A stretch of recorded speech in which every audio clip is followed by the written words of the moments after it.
So when we are talking about parasite, parasites are basically of two kind. The very first one is the facultative parasite, while the other one is the obligate parasite. Now the question arises कि ऐसा क्यों है कि एक को facultative बोल दिया दूसरे को ऑब्लिगेट बोल दिया. So the reason is that वो parasites facultative means you can say such parasites, ऐसे पैरासाइट हैं जब तक होस्ट है, मतलब host is available in the vicinity, वहाँ पे वो कैसे एक्ट करेंगे पैरासाइट.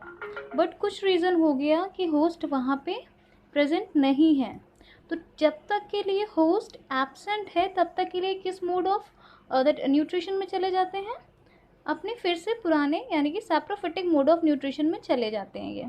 नाउ तो क्वेश्चन इज देयर कि व्हाट इज देयर, सपोज यहाँ पे होस्ट भी है और यहाँ पे डेड डिकेइंग मैटर या सैप्रोफिटिक मोड ऑफ न्यूट्रिशन भी है, और I can say saprophytic mode of nutrition भी है, दोनों अवेलेबल हैं, तब ये किस तरह एक्ट करेंगे, होस्ट के ऊपर ग्रो करेंगे और कैसे एक्ट करेंगे, पैरासाइट. ठीक है. बट समहाउ कुछ ऐसा हो गया कि होस्ट वहाँ से एलिमिनेट हो गया नहीं है, तब इस तरह के पैरासाइट अपने आप को सर्वाइव कराने के लिए तुरंत दूसरे मोड ऑफ न्यूट्रिशन में शिफ्ट कर जाते हैं, तो इसको हमने क्या बोल दिया, facultative. While the other one is obligate. Obligate means कि ये केवल किस पे ग्रो कर पाएंगे, होस्ट के अंदर ग्रो करेंगे, एंड इन केस होस्ट अगर किसी वजह से नहीं है तो पैरासाइट भी वहाँ पे नहीं रहेगा. और ये फाइकोमैसिटीज के मेंबर कैसे पैरासाइट होते हैं, ऑब्लिगेट पैरासाइट्स होते हैं, इस चीज़ को आप याद रखना. दैट मीन्स केवल वो कौन सा पैरासिटिक मोड फॉलो करेंगे, एडवर्स कंडीशन में दूसरे पे शिफ्ट नहीं होंगे. The next feature which is bear by member of phycomycetes is that mycelium is aseptate and coenocytic. अब इसको ध्यान से याद रखना है, इसकी जो माइसीलियम है वो कैसी है, असब्टेट है और सिनोसिटिक है. ना क्वेश्चन आ रहा है ये क्या होता है असब्टेट और coenocytic, let us understand that also. अब जैसे आपको बता दें कि फंगस क्या है, मल्टीसेलुलर है, यानी इसमें बहुत सारे सेल्स हैं. कोई भी सेल, जैसे एक सेल है डिवाइड किया, इसने दो सेल्स बना दिए, फिर दो से इसने डिवाइड किया, तो it will form total how many cells, 4 cells would be formed. So we have this seen कि इतने सेल्स बना दिए, लेकिन क्या हो रहा है, सपोज सेल डिवाइड तो कर रहा है, बट सेल डिवाइड करने के बाद वो सेल वॉल या ये this structure is not formed, cell wall नहीं बन रही है. सो इस केस में क्या हो जाएगा, न्यूक्लियस आपके बहुत सारे प्रेजेंट हैं और यहाँ पे वॉल फॉर्मेशन नहीं हुआ है, यानी पार्टीशन नहीं है. जब पार्टीशन नहीं होता है माइसीलियम में तो उसको हम बोलते हैं असेप्टेट. और वही अगर माइसीलियम में ये पार्टीशन यानी वॉल बन चुकी है तो इस केस में तो क्या बोल देते हैं हम, सेप्टेट. ठीक है, सेप्टेट या septa. So we have just seen septate and aseptate. अब क्योंकि ये असेप्टेट है यानी कि इसमें बहुत सारे न्यूक्लियस साइटोप्लाज्म में रहेंगे. when there are more than one nucleus in the cytoplasm of any structure, then that condition is called as a syncytic condition. That means existence of so many nucleus in the single cell या cytoplasm of a cell.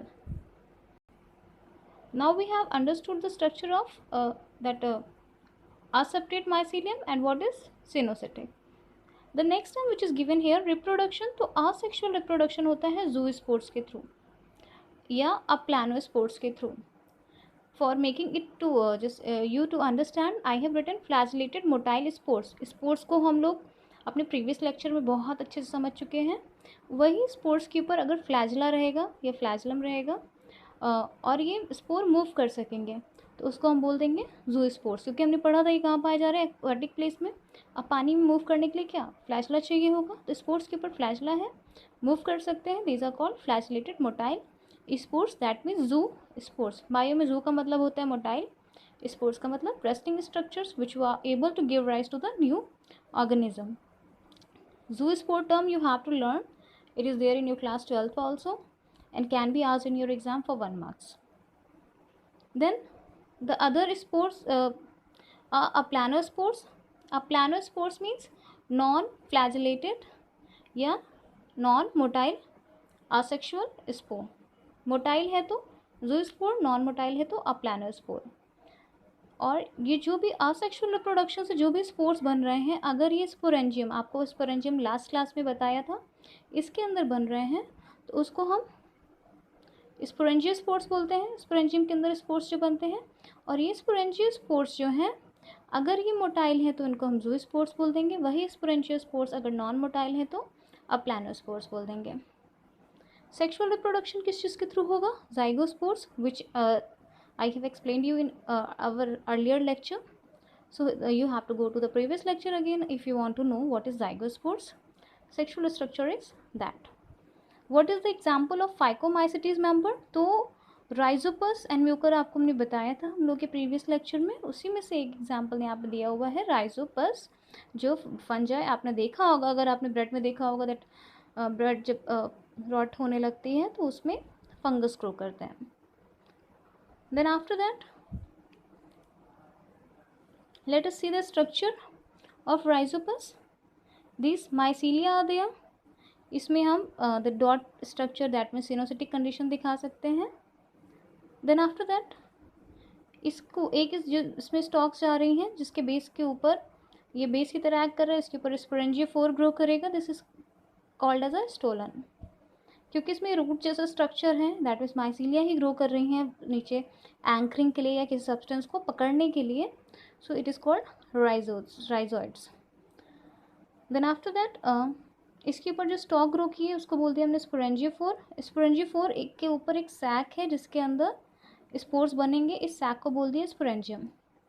ये जहाँ पे sporangiophore finish होता है यहाँ पे जो bulb like structure है, या we can say this is